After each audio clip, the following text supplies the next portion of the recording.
Aloha. Welcome to the Mr.G podcast. This is episode number 35. Yesterday was episode number 34. We talked about UCLA. Today on episode 35, we're going to be talking about University of California, Berkeley. Now, today will probably be the longest episode that I've done in the 35 episodes that I've done this. And the reason being is because there's so much to go through with the University of California, Berkeley. It's by far the premier public institution in the United States and maybe in the world. And I always held the University of Berkeley at a high regard.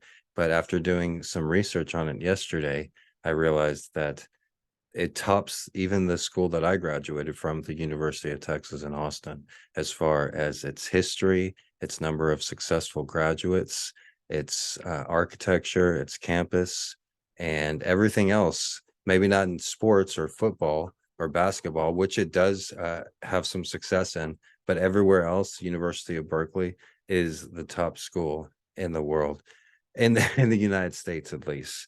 I am Mr. G, Gregory Brandt, coming to you from the outskirts of Chinatown in Honolulu, Hawaii, just after 10 a.m., where it's a sizzling 82 degrees, but I still decided to wear a shirt. I'm wearing an official Mr. G Cat Lives Matter shirt, available in the official Mr. G Hawaii Shopify store for less than $20, $15. You can get one of dozens of custom designs exclusively to Gregory Brandt and Mr. G, and all proceeds go to help the street cats that I take care of every day as well. Okay, with that being said, the University of California, Berkeley, it's one of the oldest schools in the United States. It dates back all the way to 1849. California didn't become a state until 1850. That was also the year the elevator was invented. And believe me, knowing that the elevator was invented in 1850, it almost got me laid once. There was a woman in 2005, and we were at like a college party, and she already liked me beforehand, but that came up. What year was the elevator invented? And I said confidently, 1850. And then they looked it up on the computer really quick. They're like, he's right. She's like, can I suck your dick? I'm like, sure. No, I made up the last part, but yeah, almost, you could say almost. So the University of California, Berkeley, like I said, I hold it personal to high regard. There's a chapter in my first book called Berkeley or Bust. My first book, Gonzo Education, available on Amazon right now, one of the highest books reviewed on Amazon, Gonzo Education. And in the sequel to this book, which starts immediately when this book ends, there is also a chapter called Berkeley or Bust. So I have been to Berkeley. I wouldn't say that I necessarily lived there. The first time I went there was in the summer of 2000, and I probably spent less than a month there. But I did get a job there. I went there with a young, beautiful woman named Lisa and another beautiful woman named Elizabeth. And Lisa ended up being my woman, my girlfriend, and I dated Elizabeth as well. But we were in Berkeley, and I actually got a job working as a telemarketer in an office while I was there, and that really surprised everybody because like we're all hanging out in Berkeley on Telegraph Avenue as the main street in Berkeley that goes in front of the University of California campus, and it's a really interesting neighborhood and campus to say the least.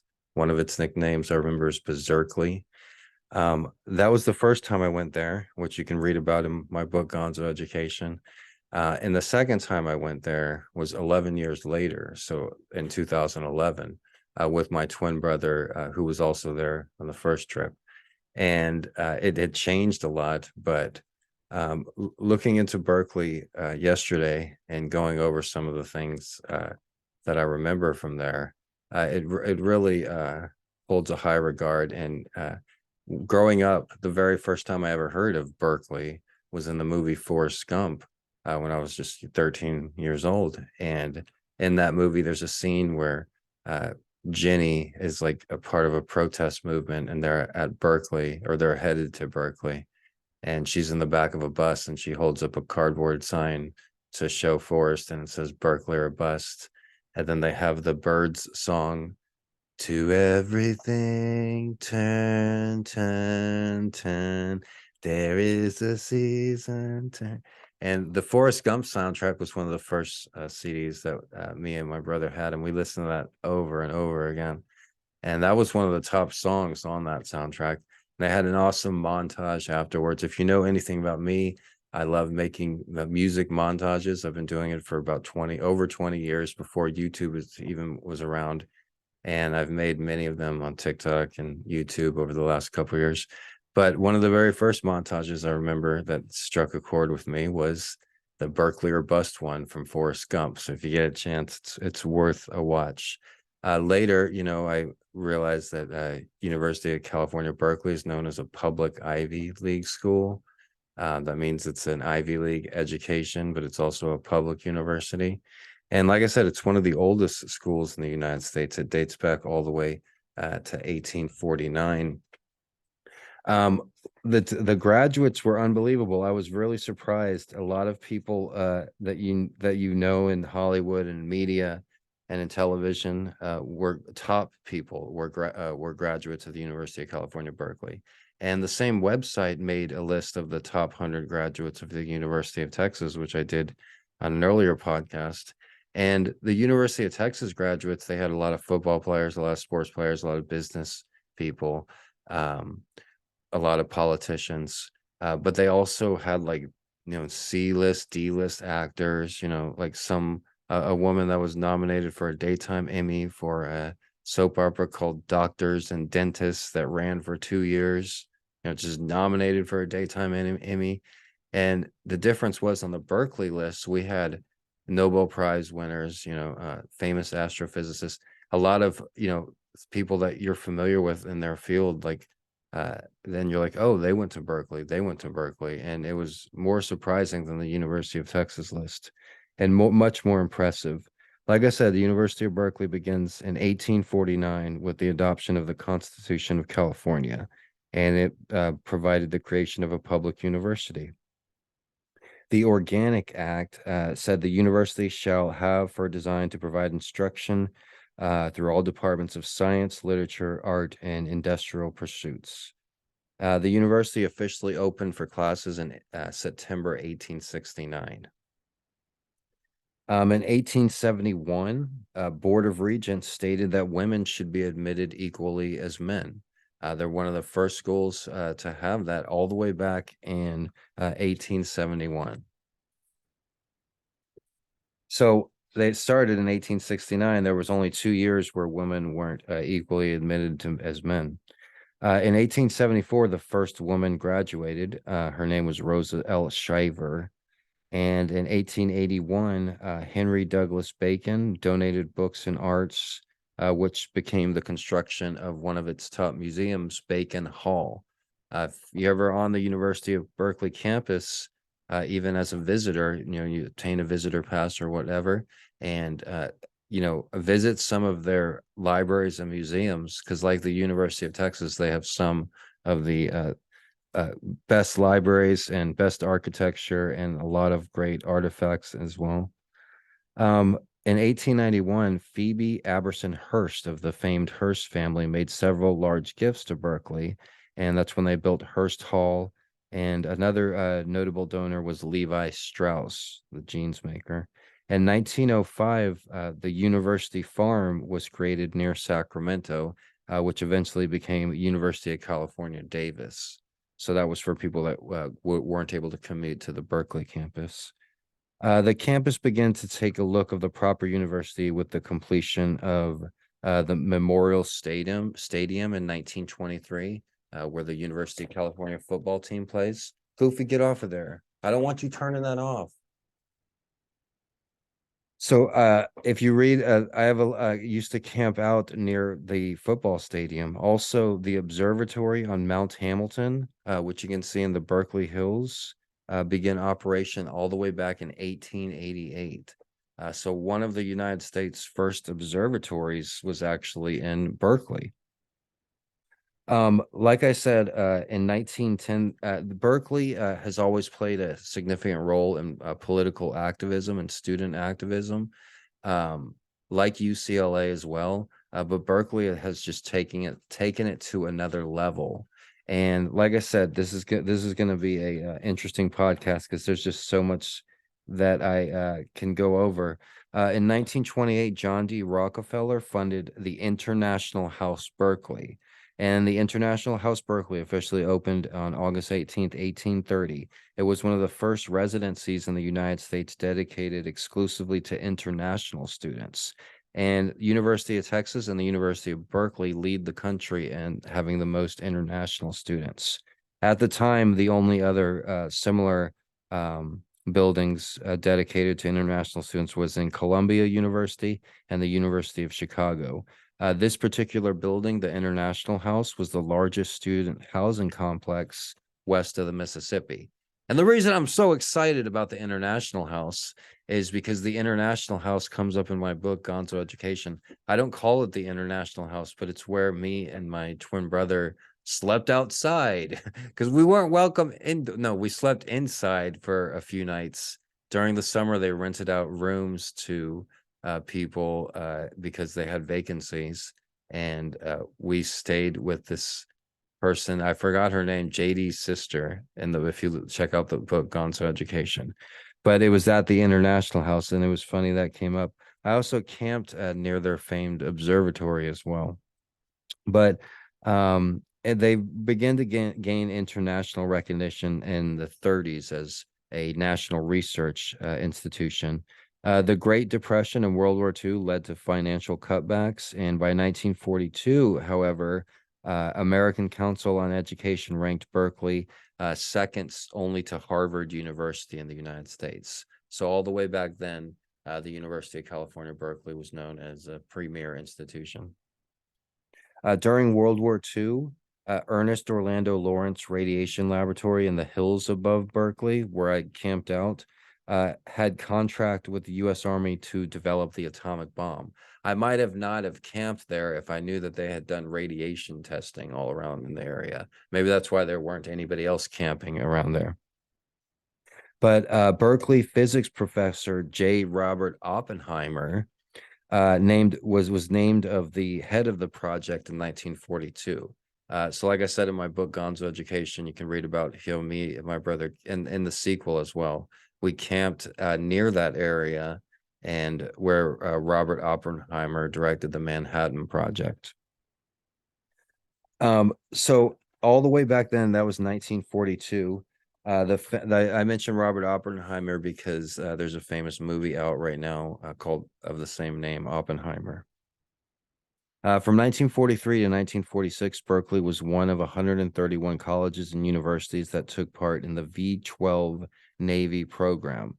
So during World War II, they did not only help with the invention of the atom bomb, but surprisingly, the University of California, Berkeley has always been a top institution in ROTC, as well as producing top military figures, I should say. So they were part of this program called the V-12 Navy program, which increased the military's presence on campus in order to produce officers. By 1944, over 1,000 Navy personnel were studying at Cal. Cal is another name for the University of California, Berkeley. We'll go over, but you don't normally call it Cal unless you're an official student or employee there. If you don't go to school, the general public are supposed to call it University of California, Berkeley. Also, you're not supposed to say University of California at Berkeley. It's University of California, Berkeley for all you non-Cal students. And the 1944, like I said, they had over 1,000 Navy personnel. Some of the ROTC programs, Robert McNamara, former Army Chief, Frederick Whalen were both graduates of the Berkeley ROTC program. At the end of the war, the rise of student activism and pressure from student government ended the compulsory military training at Berkeley in 1862. So actually from 43 to 46 with this V-12 college training program, they had the U.S. military on campus to recruit officers, but they also made it a requirement for male students to have at first 4 years of ROTC, during the 40s. And then I think in the 50s, they lowered the requirement to 2 years of ROTC for all students at the University of California, Berkeley. But student activism and led to the dismemberment of the program in 1962. Oh, Mr. G said dismemberment. Okay, here we go. In 1949, the anti-communist loyalty oath was to be signed by all University of California employees, but several faculty members objected to the oath and were dismissed. 10 years passed before they were reinstated with back pay. Imagine getting back pay for 10 years as a university professor. It's like, wow, I didn't have to work for 10 years. I got 10 years back pay. I'm going to take 10 years off. All right. I'm going to go on vacation for 10 years. All right. In the 1960s, Berkeley began to gain a worldwide reputation for political activism, and that led with the free speech movement. By tradition and given its proximity to the highly trafficked main entrance to the university, Sproul Plaza had been and continues to be an area for public speeches and similar activities. You'll see a lot of videos on YouTube of people in Sproul Plaza, speaking on a soapbox like they do. A lot of them are Christian, and a lot of them are just saying whatever they want, but it's a historic place for free speech activity, similar to Speaker's Corner in London and Hyde Park. The 2 times that I went to Berkeley, I've noticed people speaking there, but I didn't know exactly what it was for. So like I said, in the 60s, that's when they really gained their reputation as a student activism university across the world. And that started with that gave rise to the free speech movement. But during this era, one of the most publicized events was the 1969 protest at People's Park. It was a conflict between the university and the number of Berkeley students and city residents over a plot of land the university intended to construct athletic fields. A grassroots efforts by students and residents turned it into a community park, but after a few weeks, the university decided to claim control over the property. Law enforcement was sent in, and the park was bulldozed, setting off a protest. California Governor Ronald Reagan, who had promised during his gubernatorial election campaign that he would address the so-called unruliness at Berkeley and other universities, called in the national troops, and the violence that followed resulted in over a dozen hospitalizations and the death of one student. Ever since, People's Park has been used as a community park. Now, I mentioned People's Park in my first book, Gonzo Education, and I mentioned People's Park in my second book. My second book isn't available, but I can tell you a brief story about People's Park. People's Park now, but when I went there in 2011, it's just like a lot of like homeless tents and just like people just like, I guess they're allowed to camp there, and there's just like homeless tents there.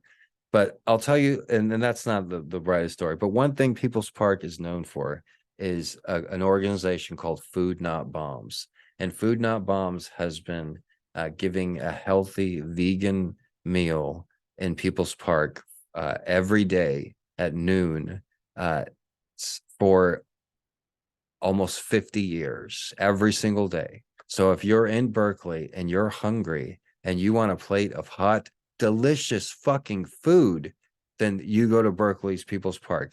And it's the most eclectic, wide range of people you would ever see at a so-called quote unquote soup kitchen.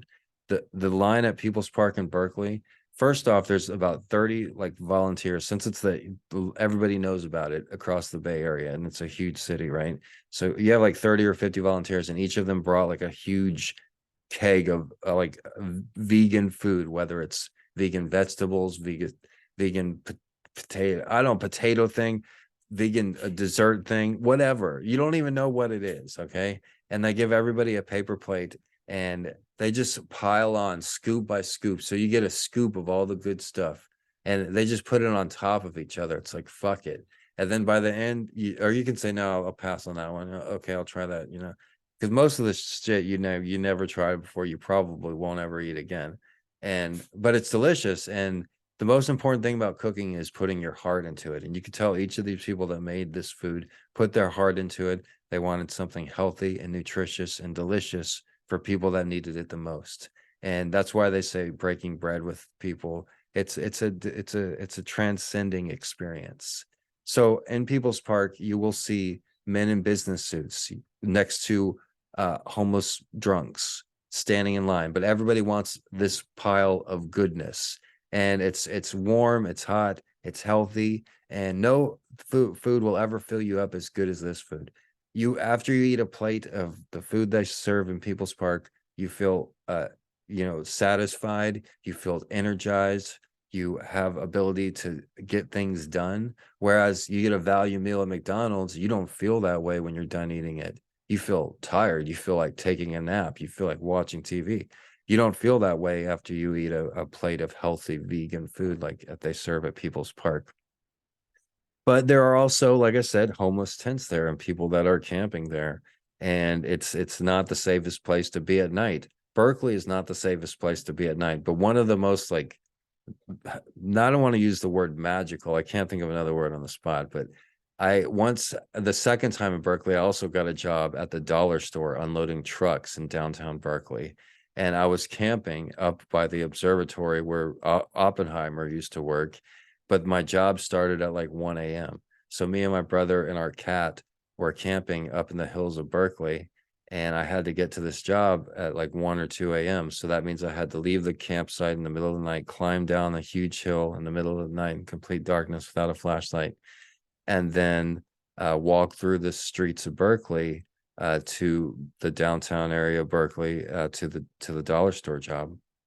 I did this for a few nights, and it was one of the hardest fucking jobs I've ever had. And compared to 100 hard day labor jobs that I had in Texas. But this job, they didn't give us a bathroom break. There was nowhere to drink water. The water fountain was broken.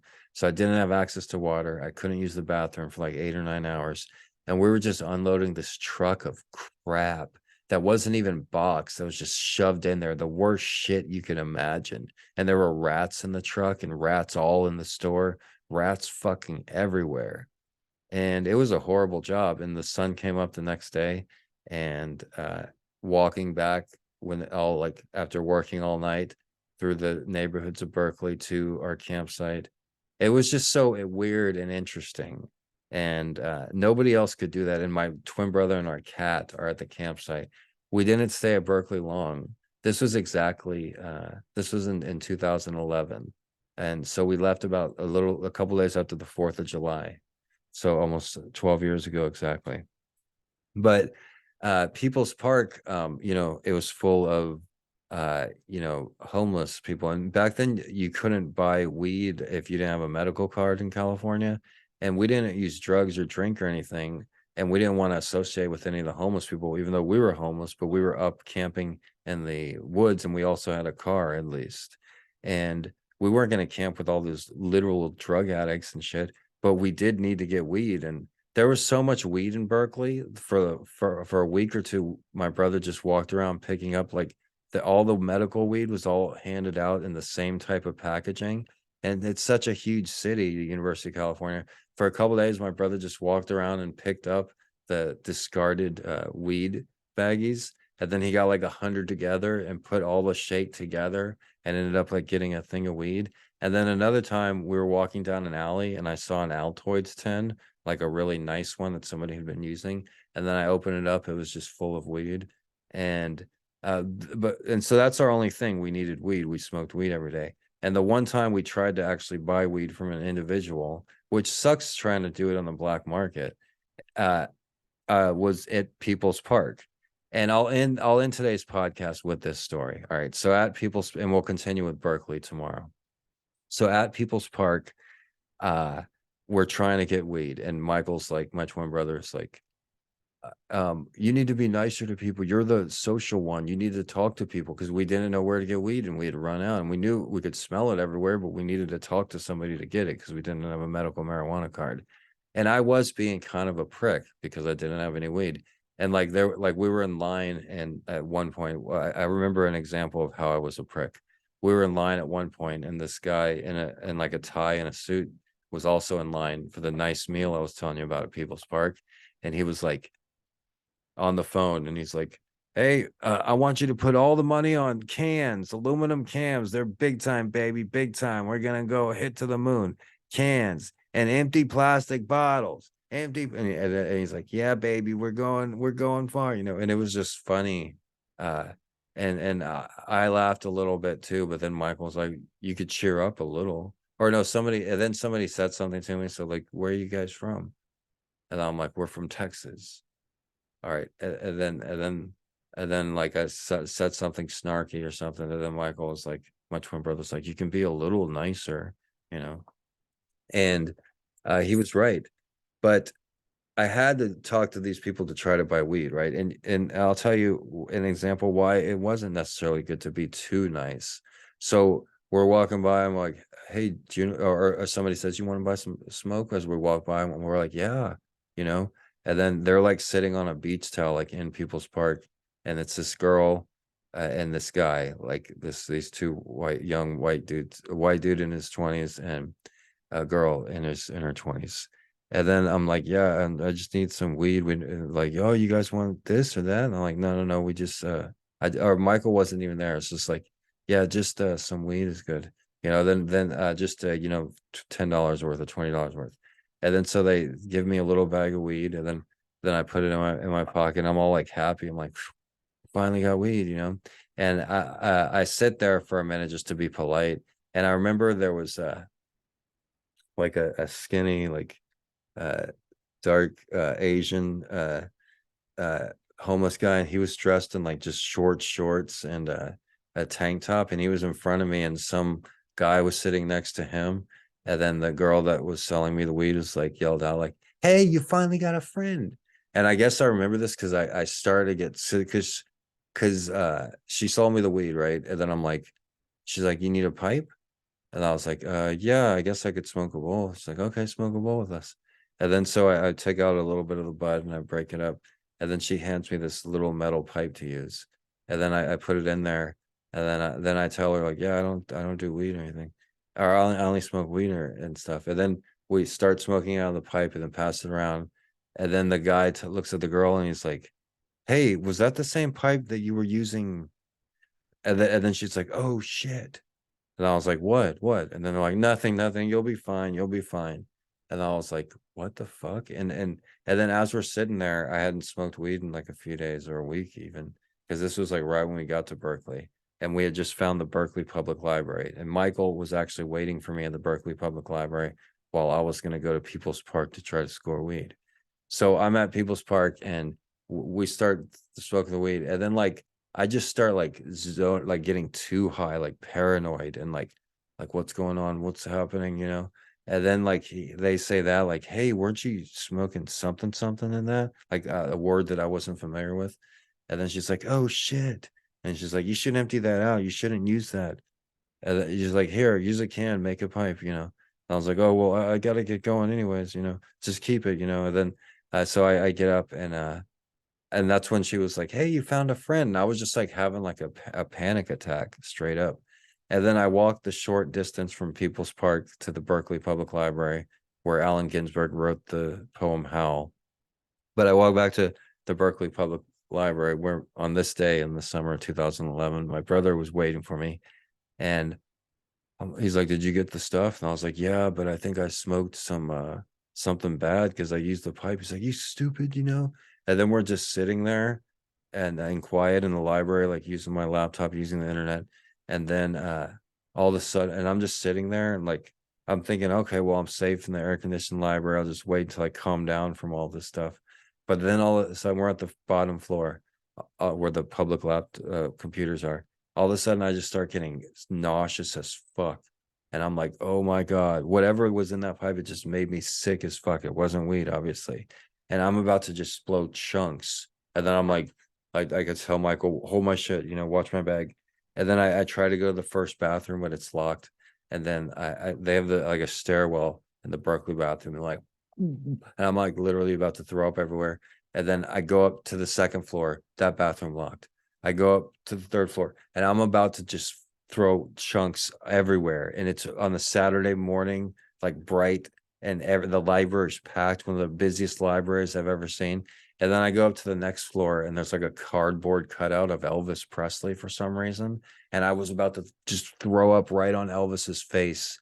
And then I'm like, fuck it, I'm looking for the next floor. And I run up the next floor, then there's a bunch of kids like having story time. I'm like about to traumatize the fuck out of them, like vomiting all on their faces. And then I'm like, fuck. And then finally, oh, I can't say anything because I'm so in my head, I'm like, fuck. Finally, I go up to the top floor, and that's where the open bathrooms are. I open the door, there's some like homeless guy shaving. And then I open the bathroom door, just like one of the worst vomits I ever had. And like I hadn't even been drinking or anything. And then I'm just sitting there, and then I like start coughing up fucking, after all the vomit comes out, start coughing up white fucking loogies. And then I felt so much better after vomiting. But it felt like the same time when I told you when I went out with that hater guy, Julian, and he slipped something in my drink, and then my body immediately just said, fucking vomit this shit out. It was like a hardcore painful vomit. And I vomited it all out, and I went back downstairs and told my brother. And so after that, we made sure not to buy any weed from anybody in Berkeley. But there's some video actually of our camp area. Me, my brother, and our cat Fuzz lived in Berkeley. And one interesting thing, I remember the day that we got to University of California, Berkeley in 2011, when I had much more self-awareness. Because when I went there in 2000, I like my brain had yet to develop. And even though I was there with my girlfriend, and we went to the Mediterranean, we hung out on Telegraph Avenue, and like I said, we stayed at the International House, and we tripped acid in the hills by the observatory. But my brain was, even though I was 20 years old, my brain was like a 12-year-old. And so even though going around the neighborhood, I wasn't able to like remember the streets or locations, and I had no idea like of safety factors. And I think about how we just like sat outside the Telegraph Avenue, and I have really long legs, and I would sit with my legs just stretched out. And one time a cop went by and just kicked my legs. He's like, get those legs out of there, you know. So in the year 2000, when I write about in my book, Gonzo Education, Berkeley or Bust, I was a totally different person. In 2011, I got to be more aware, and I made friends with a journalist, because the University of California, Berkeley, like the University of Texas, it's known for their student newspaper. The student newspaper, the Daily Bruin, is one of the most read newspapers in California, and just like in the University of Texas, the Daily Texan is one of the most read newspapers in Austin. And they're both student newspapers. I used to work for the Daily Texan when I was a student at UT. So I made friends with one of the editors there at Berkeley, and also a recent graduate. I actually, this guy named David, I told him about me and my brother's situation, how we were camping with our cat up by the observatory, and he asked if he could come there and I asked if he could videotape it as well. And so I showed him the area that we were camping in, and he was a very like well-off, good-looking young man. And so it was nice to have get some documentation, and those videos are actually available on YouTube. You can see those videos. They were constructing the football stadium at this time in 2011, and so we were right near Memorial Stadium, but when they were doing the revamps, because as I said earlier, Memorial Stadium is one of the oldest football stadiums in the United States, one of the oldest active football stadiums in the United States.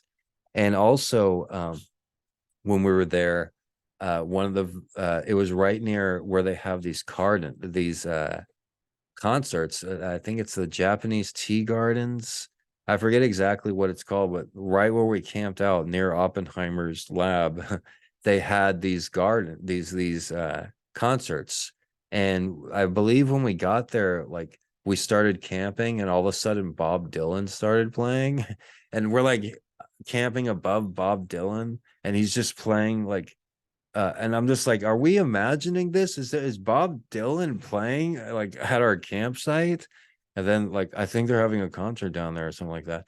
And then another night, Sublime was playing, not with lead singer Bradley Noel, but another lead singer. But the band Sublime was there, and we walked by their tour van because our camp area was right by where their tour bus was. So I was saying to my brother, I'm like, hey, let's knock and see if they have any weed. Because we were like looking for weed at the time. And we're like, hey, Sublime, hey, you know where we can score some weed? Yeah. But we didn't end up knocking because we were also, legally camping. So, and we were worried about our cat Fuzz. So instead, we just snuck right by there.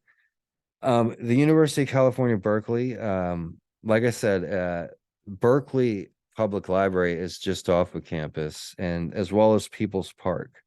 But it's a very historic university, and I really am proud of the chapter in my book, Berkeley or Bust, and the chapter in my second book, Berkeley or Bust.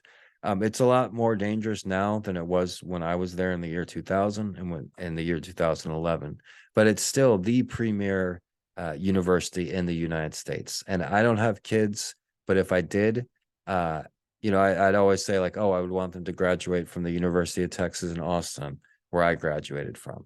And that would be nice too. But if you really want to be proud of your kids, having them graduate from the University of California, Berkeley, no better school in the United States. I would want my children to graduate from a public institution, and that is the premier public school in the United States. It's not even close. The number of successful graduates, the number of people that have gone on to change the world, and that's not easy for me to say, considering I hold the University of Texas in such high regards.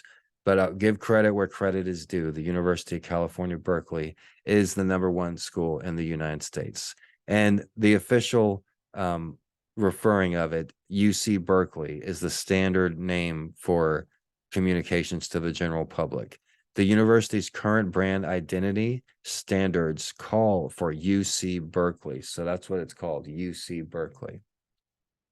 And Berkeley is used in further references once you document what UC Berkeley is used, because Berkeley is also the town of Berkeley. Berkeley is the academic expression of our brand used by colleges, schools, and departments in official communications. Cal, C-A-L, according to the campus, is the social expression and pet name for Berkeley. It's used for Cal athletics, for the football team, baseball team, etc., and the Cal Alumni Association. So for graduates of the University of California, Berkeley, you're allowed to call it Cal. Students are allowed to call it Cal. If you're affiliated with the athletics department, you're allowed to call it Cal.